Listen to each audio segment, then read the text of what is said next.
UNDP সহ অন্যান্য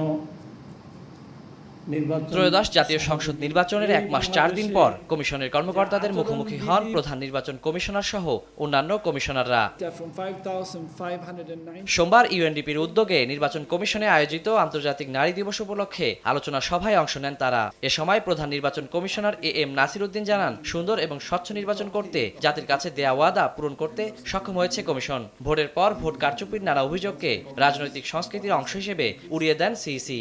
আপনারা সবাই মিলে এখানে যারা আছেন উপস্থিত আছেন সবাই মিলে ইভেন আমাদের প্রেসের লোকজন সব মিলে আমার UNDP and other UN organisations and development partners মিলে আমরা সম্মিলিত প্রচেষ্টার মাধ্যমে যে ওয়াদা জাতির কাছে করেছিলাম সেই ওয়াদা আমরা ডেলিভার করতে পেরেছি। এর আগে বক্তব্য দেন নির্বাচন কমিশনাররা। এবারে নির্বাচনের রাজনৈতিক দলগুলো আচরণবিধি প্রতিপালন করায় রাজনৈতিক সংস্কৃতির পরিবর্তন ঘটেছে বলে মন্তব্য করেন তারা। বলেন 33% নারীর অংশগ্রহণ নিশ্চিত করতে রাজনৈতিক দলগুলোকে এগিয়ে আসতে হবে। স্টে সেফের ডাবল লেয়ার প্রোটেকশনই পিরিয়ডের হেভি ফ্লোর দিনগুলোতে আমাকে রাখে নিরাপদে। Stay safe.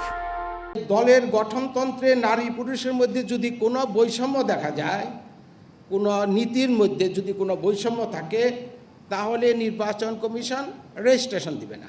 এখানে 33% এনশিওর করার ক্ষেত্রে নির্বাচন কমিশনের ভূমিকা কতটুকু আর রাজনৈতিক দল বা যারা আপনার পার্লামেন্টে থাকবেন তাদের ভূমিকা কতটুকু সেটুকু একটু বিবেচনায় আনতে হবে। ত্রয়োদশ জাতীয় নির্বাচন সুষ্ঠুভাবে সম্পন্ন করায় নির্বাচন কমিশনকে অভিনন্দন জানান ইউএনডিপির আবাসিক প্রতিনিধি Stephen dealer. The Bangladesh Election Commission, whose professionalism contributed greatly to the successful conduct of the recent election.